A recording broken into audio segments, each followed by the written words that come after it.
各位小朋友，你哋好啊！我係飯團媽咪。如果你都中意我分享嘅故事，記得要訂閱我個 channel 啊！咁樣每個星期你都可以收聽新嘅故事噶啦。好啦，我哋而家即刻開始啦！今日我想同大家分享嘅故事叫做《怕浪費的奶奶》。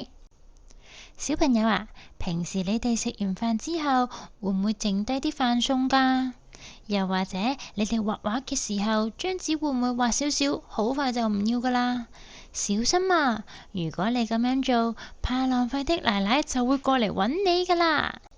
呢一位奶奶最中意一邊行一邊講：哎呀，真係浪費呀！到底呢位奶奶幾怕浪費呢？佢又會將啲廢物變出乜嘢好玩嘅嘢呢？等我哋一齊嚟睇下啦！怕浪費的奶奶嚟咗我屋企啦！如果佢見到餐盤入邊有啲未食完嘅嘢，又或者我啲飯仲有少少未食晒，佢就會一邊行一邊講：哎呀，真係可惜啊，咁浪費！睇下，仲剩返咁多，真係可惜啊！哎呀，等我食埋佢啦。之後佢就會攞起餐具食晒我食剩嗰啲嘢㗎啦。你睇下，你塊面都仲有啊！等我食埋佢啦。哎呀，嫲嫲你唔好咁樣啦，唔好啊，唔好啊！咁你下次就唔好咁浪費啦，知唔知啊？你哋睇，有時啊，連我面上面嗰啲飯粒佢都唔會放過㗎。去到刷牙嘅時候，我一路開住水龍頭，一路刷牙。嫲嫲佢又會行過嚟同我講：哎呀，真係可惜啊，咁樣太浪費啦！刷牙用一杯水就夠㗎啦，唔好咁浪費呀，知唔知道啊？嫲嫲乜嘢都要管住我終於忍唔住要喊啦！哎呀，你睇下，你喺度喊，啲眼淚都浪費埋啦。如果我將啲紙搓成一團團，嫲嫲又會過嚟同我講：真係可惜啊！用完嗰啲紙，其實仲有另一啲用途㗎。我哋一齊嚟試下啦！嚟啦，將啲紙打開，攤平，然後我哋可以設計搽啲顏色上去，再黐起佢。你睇下，怪獸裝就變咗出嚟啦！哇，係喎！原來平時我哋用完嗰啲紙唔一定抌咗佢，我哋反轉後頁都可以繼續用㗎。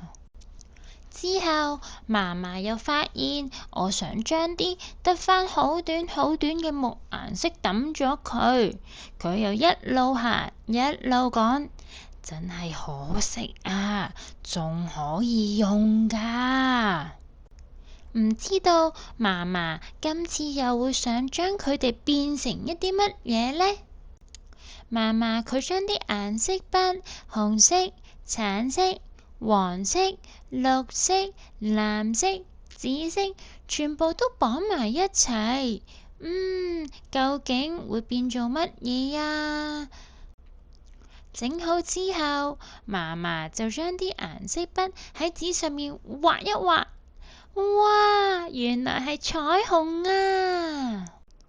食完茶點之後，我將啲橙皮抌咗佢。估唔到嫲嫲佢又行過嚟同我講：哎呀，真係可惜啊！吓，啲橙皮都有用嘅咩？唔知嫲嫲今次又想將佢哋變做啲乜嘢呢？嫲嫲佢將啲橙皮曬乾咗，然後就開咗一盆熱水，再將啲橙皮放喺熱水嗰度。哇！好快就變咗又溫暖又香噴噴嘅浸浴啦！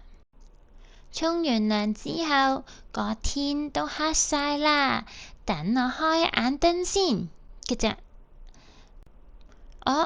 呢個時候，嫲嫲一見到佢又皺一皺眉，然後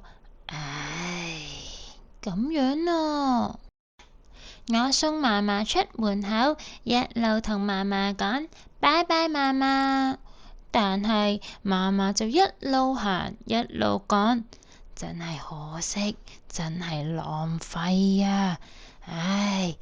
我要返屋企啦。究竟今次浪費咗啲乜嘢啊？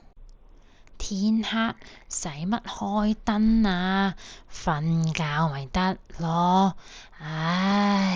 各位早唞啦。各位小朋友，今日嘅故事就講完啦。